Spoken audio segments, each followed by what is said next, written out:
Okay, we are at the finale, fiend of being petty.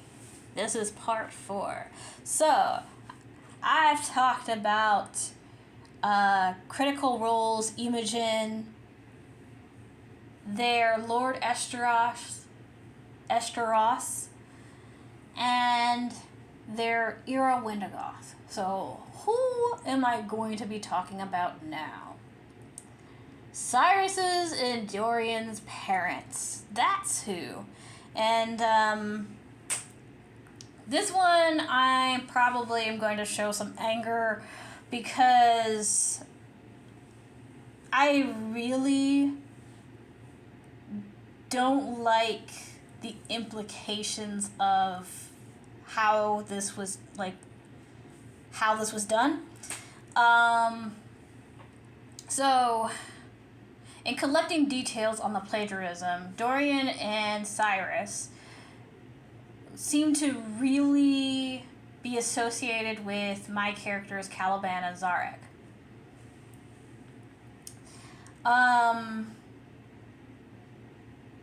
But what really bothered me in regards to plagiarism is the details taken from them and some details taken about their parents were put together to make this joke line that I don't care for. I don't remember who said it, but I do know one of the brothers said something along the lines of, our parents must be freaking out about their sons being gone. And it's like, it was supposed to be kind of like a laugh. And it's like, I'm not okay with that. Because one of the details, because I definitely know Cyrus was like talking about some just a little bit of their family background situation to his brother, and it's not clear what happened, but it was supposed to be something happened to their parents on their respective journeys, because it's natural for their kind to wander. I think that's what I got. It was either their family or their kind in general. But it was natural for them to wander the world and explore. And something happened on their respective journeys. So the parents, when they had their kids, were like, yeah, no, they're not going. We're going to keep them here. We're going to isolate them. We're going to make sure that they do not go along the world. And I will say, I don't like the fact that there are no specifics about what the parents went through.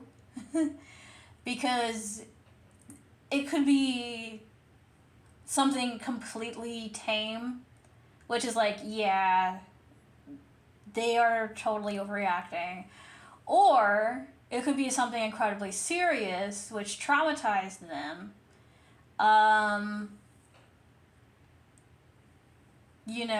And they definitely just did not want their kids to experience that.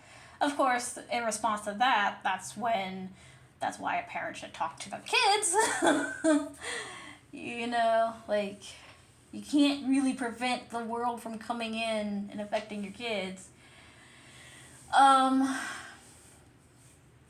Anyway, so my problem with all of that is, but that whole explanation right there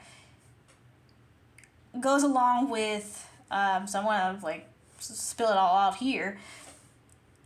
So Zar and Elric, Caliban's and Zarek's parents. They, along with Elric's older brother, Jilin, they fought and won. I don't have all the particulars yet. But they fought and won against the Morrigan. Of course, that meant they made an enemy for life, but they fought and won and protected the Kingdom of Meridian because she was intending to destroy Meridian. Not for any particular reason other than she's a goddess of war. And gods have domains, and those domains feed them. Not actual, like, food, but in terms of magic and power. And so as a goddess of war, she needs war. And she was like trying to make this kingdom fall. So they stopped that. But their reward for protecting Meridian is being banished. And the way that banishment works is that it affects your whole family line. Like, if you're not allowed, then your children are not allowed. And your grandchildren are not allowed. Basically, until somebody says, okay, you're no longer banished, it's not directly just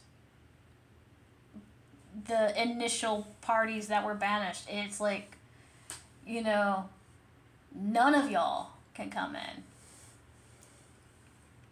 Right? So they're banished. That means any kids, well, let me explain some more.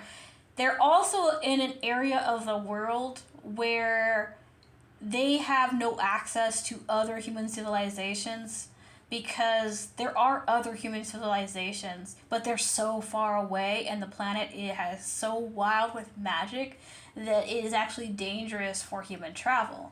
It's not impossible, but it's absolutely dangerous.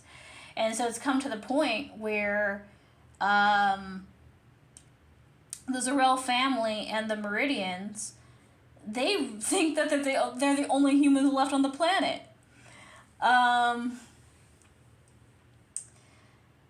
So they are incredibly isolated. On top of, the Zarel family is banished from the only close human civilization. So any children they have are not going to, they're not going to be having any friends. Their children are going to actually, like, be isolated. So my whole point is that the founders, Zara, Elric, and Jilin, they had no choice. They truly had no choice. So taking that detail and transforming it to what Cyrus and Dorian's parents were doing, and also even turning that into, like, a joke about, oh, they're freaking out. Like, that leaves a bad taste in my mouth. Because this is supposed to be emotional. This is supposed to be about how life can be really cruel. Life can be really hard.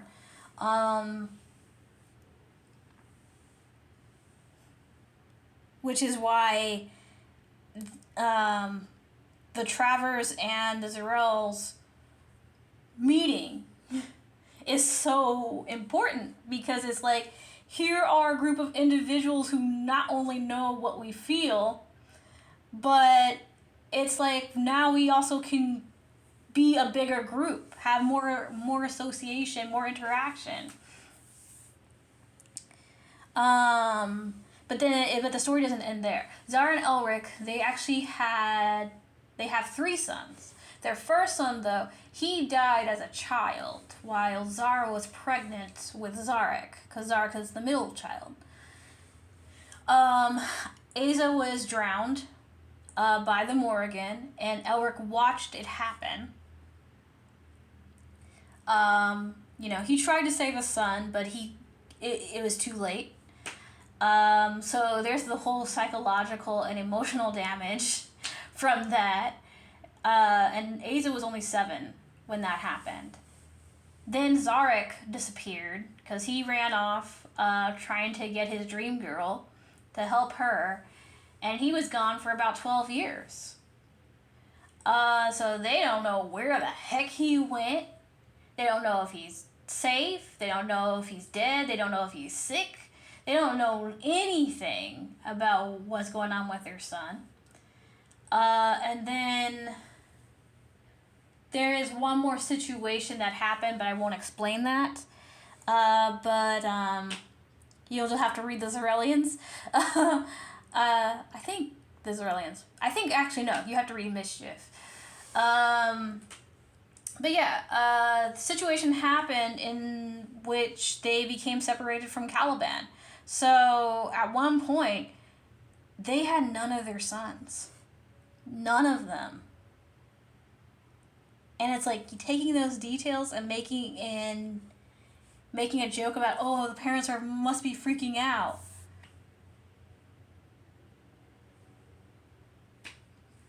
Leaves an incredibly bad taste in my mouth. Because it all comes down to, don't touch somebody else's work. That's really what it comes down to.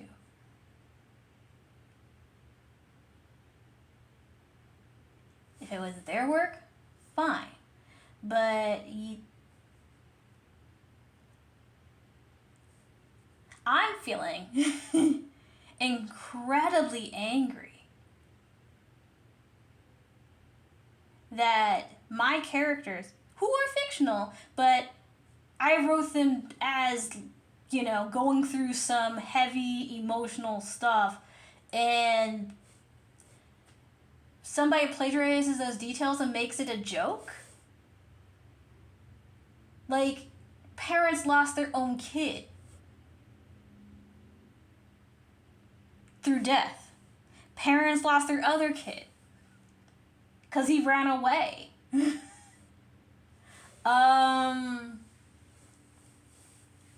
They lose their third kid through a crazy circumstance I don't want to actually, spoil. But yeah. They're just freaking out for it's like, we're going to take these details and make it look like the parents are freaking out for no reason. Gotta make it that it's funny that they're freaking out.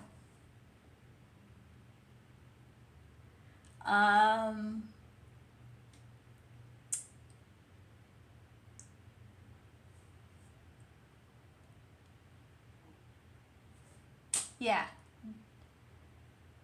Don't attach my work to that bullshit. That's what it really comes down to. I will say this 1,000 times. If it was their own work, it would have been fine.